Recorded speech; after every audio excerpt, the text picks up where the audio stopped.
Naging matagumpay naman daw ang isang araw na working visit ni Pangulong Duterte sa Indonesia. Nilagdaan ng Pangulo at ni Indonesian President Joko Widodo ay isang kasunduan tungkol sa maritime security kontra terorismo at piracy. Balitang hatid ni Joseph Morong.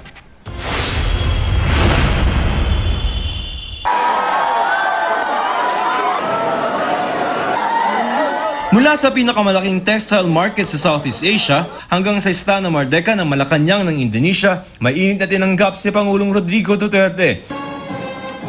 Mala-state visit pa nga ang pagsalubong sa kanya ni Indonesian President Joko Widodo kahit one-day working visit lamang ito. Ipinaghanda pa siya ng barong batik na isinuot sa state banquet kasalo si Widodo.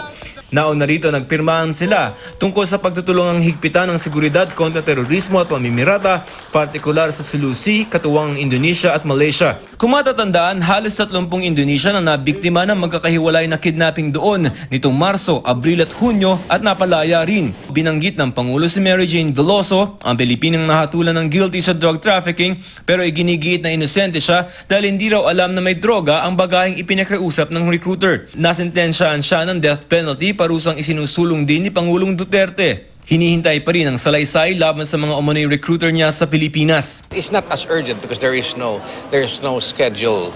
It has been postponed indefinitely. She has been off the execution schedule. Nagkataon namang tulad ni Duterte, kilala rin ang higpit ni Widodo laban sa droga. Kahit nang harapin ang lampas 700 Pinoy sa Indonesia, iginit niyang tuloy ang kampanya kontra droga sa kabila ng mga puna sa kanyang pamamaraan. I said, I don't give I am the President of the Republic of the Philippines, not the Republic of the international community. Kabilang sa mga pumupuna si US President Barack Obama na habang nasa ASEAN Summit sa Laos ay iginiit na kailangang tama ang paraan ng paglaban sa droga. Kumali raw kasi, posible may madamay ng mga inosente at may iba pang magpalala sa problema. Binanggit niya ni Obama sa mga reporter pagkatapos ng ASEAN East Asia Summit kung saan kinamayan ni Obama ang lahat ng mga lider na andon, maliban kay Pangulong Duterte ayon sa isang mapagkakatiwalaang source. Paliwanag ng DFA, nagkasalisi lamang ang dalawa. Bago niya, naglitaan niya ang ating Pangulo tungkol sa pagpatay sa daang-daang Moro ng mga nanakop noong Amerikano. Ika na talaga ako. Tapusin na natin itong issue about the human rights at takot-takutin mo ako. Do not tell me that it's water under the bridge. A human right violation, whether committed by Moses or Abraham, is still a violation of human rights. Bukod kay Obama, kabilang din sa mga nakikinig noon sa ating Pangulo si United Nations Secretary General Ban Ki-moon. Bago si Duterte, nauna na nagsalita si Ban at sinabing ang extrajudicial killings ay hindi naaayon sa human rights law at International Narcotics Convention. Ito kasi yung State Department, para itong mga ulol na nagsama-sama dyan. Pati ito si Ban Ki-moon nakihalo. He also gave a statement before, but several weeks ago, about the human rights violation.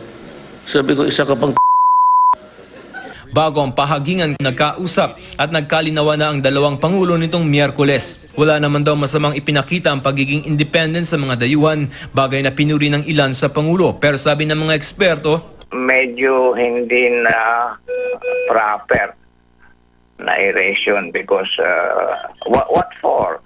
The US knows already what he said. I don't think tamang forum, no? Yung ASEAN Summit, damage control mode na tayo, so that was not very helpful. Pati posibleng pakikipagnegosasyon natin sa China kaugnay sa West Philippine Sea, maaari raw maapektuhan. Mahalaga na ipakita natin sa China na yung ating alyansa with US ay malakas. Kasi kung feeling ng China na isolated tayo, na wala tayong backup from US, talaga abusuin tayo ng mga Chino. Sa kabila ng mga kinaharap ng Pangulo, ito ang kanyang assessment. This is just regional. You wait for international. This is just, if it's a birthday, it's just like my 16th birthday, not the 18th. Brilliant. So you call it brilliant? Yes, superb. Mula rito sa Jakarta, Indonesia, Joseph Morong, GMA News.